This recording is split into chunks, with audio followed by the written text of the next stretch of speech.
Tess. Boy.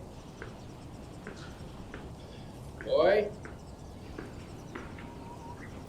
Boy. Tess. Okay. Tess.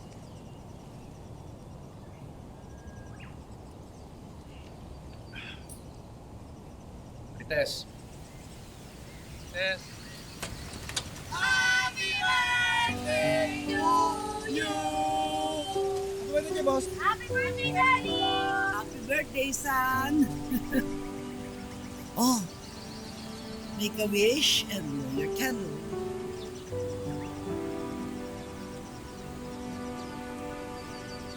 Ma, ano kayo naghanda? Siyempre, birthday mo eh. Dapat i-celebrate. You've been through a lot, sweetheart. Been through a lot, ma. There's nothing to celebrate. Ito yung araw na dapat magpakasal ako kay Catherine. My birthday will never be the same. Wala na si Catherine. Hindi na siya babalik.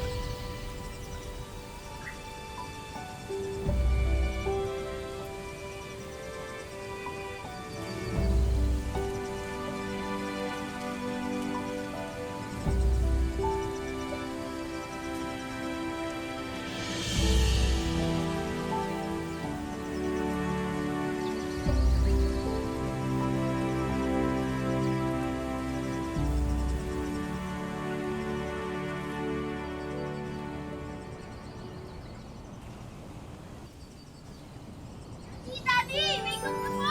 Daddy! Daddy! It's time to go to school na po. Ihatid niyo po ako, remember? Ay! Di ka dito. Huwag mo nang gisingin yan, di magigising yan. Sobrang lasing yan. Tingnan mo, ang dami nang nainom mo. Tess.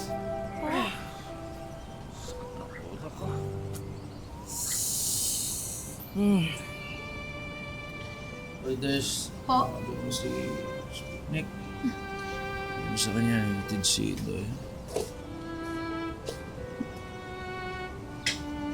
Ayoko ihatid ni Daddy. Hindi naman sa ayaw. Siyempre, masakit yung ulo, may hangover. Ganun talaga pag umiinom. Lalaman mo din yun. Nandito po si Mami. Siguro hindi siya maglalasing. Hindi siya sakit ulo niya. Tsaka ihatid niya pa ako sa school. Sus! Nandiyan naman ang kuya Sputnik mo ah. Magtsagaan mo na yun kahit amoy lupa yun. Tara na, tara na. Halika na. Ayusin kasuhin na kita. I love you, Mami.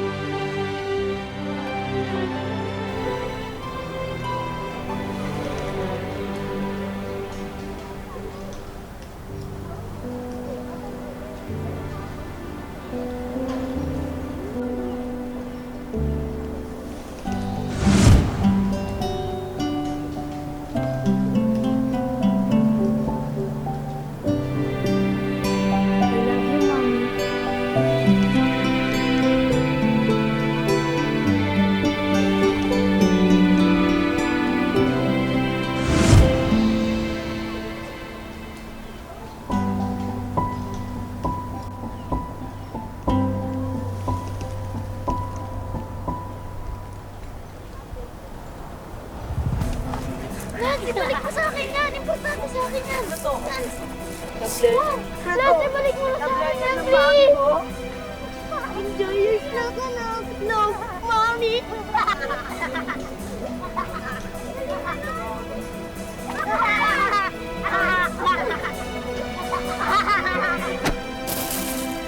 Lad, sige mo na. Nalala mo sa akin.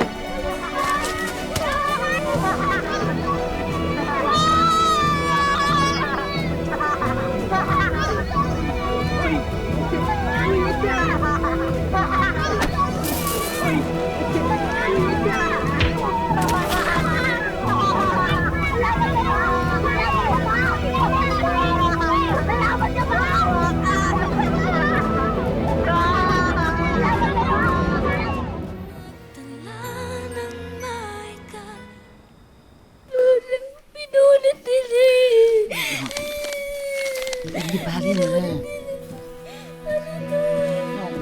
Don't worry. Tara na. Huwag ka na umiyak. Sila JM po kasi. Kinuha po nila to. Inagaw nila itong notebook ko. Tapos sinihirapan nila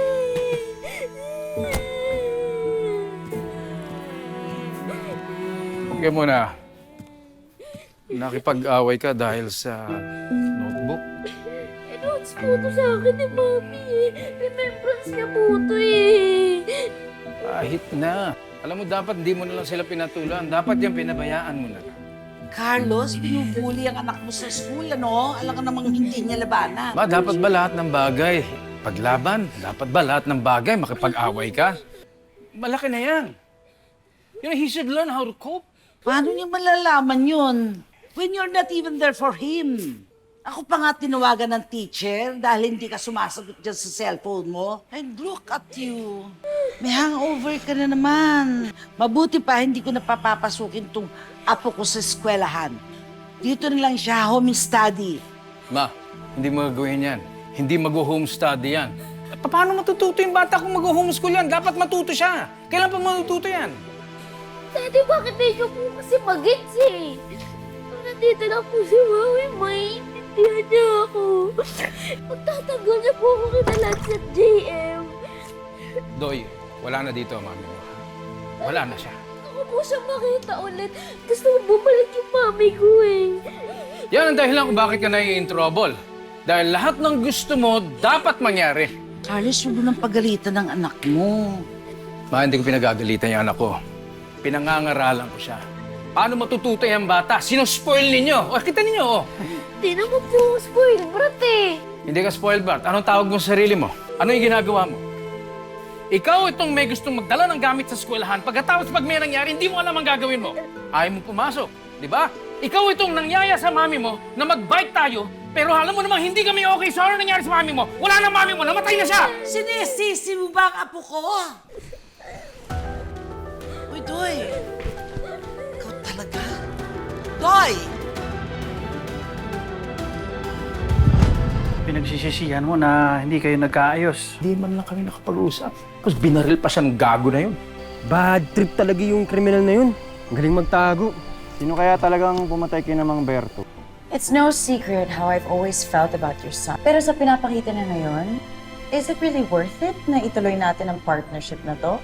Hindi niya na mababasa sa akin to eh. Wala na po siya eh. Si Daddy po, lagi namang galit. Ayun o. Ano yan? Diyan, nalitap-tap. At huwag mo rin sanang isipin na wala ng mami mo. Andyan lang siya. She's up there. Watching over you like a guardian angel.